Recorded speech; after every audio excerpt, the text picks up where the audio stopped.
सर्वांना नमस्कार. मी रोहन घुगे, जिल्हाधिकारी जळगाव.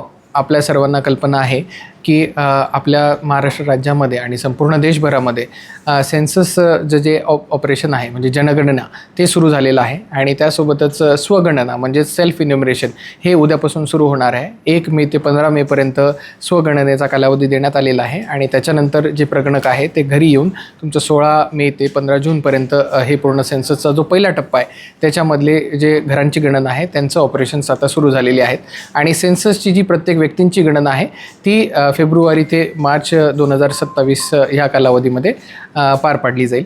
तर यासाठी पूर्ण जळगाव जिल्ह्यामध्ये 7,000 प्रगणक, सुपरवायझर्स, चार्ज ऑफिसर्स आणि PCOs यांची आपली नेमणूक करण्यात आलेली आहे. सेल्फ इन्युमरेशनमध्ये नागरिकांनी https://se.census.gov.in या वेबसाईटवरती जाऊन आपली स्वतःची जी कुटुंबप्रमुख आहेत त्यांचं नाव त्यामध्ये देऊन त्याच्यात मोबाईल क्रमांक दिल्याच्यानंतर ही पूर्ण प्रोसेस सुरू करायची आहे. त्याच्यामध्ये 33 प्रकारचे प्रश्न आहेत. ते प्रश्न देखील तिथे दिलेले आहेत.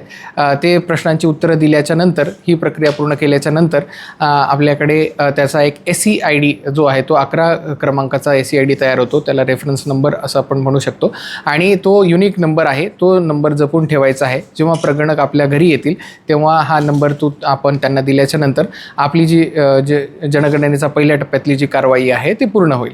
हा नंबर व्यवस्थित जपून ठेवणे आवश्यक आहे आणि हा नंबर जर नसल्यास तर परत पूर्ण जी जनगणनेची कारवाई आहे ती प्रगणकांमार्फत करण्यात येईल. तर माझं सर्व नागरिकांना आव्हान असेल की हे प्रगणक जेव्हा येतील आपल्या घरी तेव्हा त्यांचं ID कार्ड आपण चेक करावं. इतर कोणालाही ही माहिती आपण देऊ नये.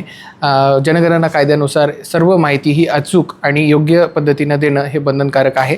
या सर्व प्रगणकांना ही माहिती आपण द्यावी. त्याबरोबरच आपण उन्हाची काहिली बघितल्याच्यानंतर त्यांना देखील पाणी असेल आणि इतरही जे सुविधा असतील त्या देण्यात याव्या. त्यांना व्यवस्थित योग्य पद्धतीने ट्रीटमेंट देऊन ही सर्व माहिती आपण देण्यात यावी असं माझं आपल्या सर्वांना आव्हान असेल.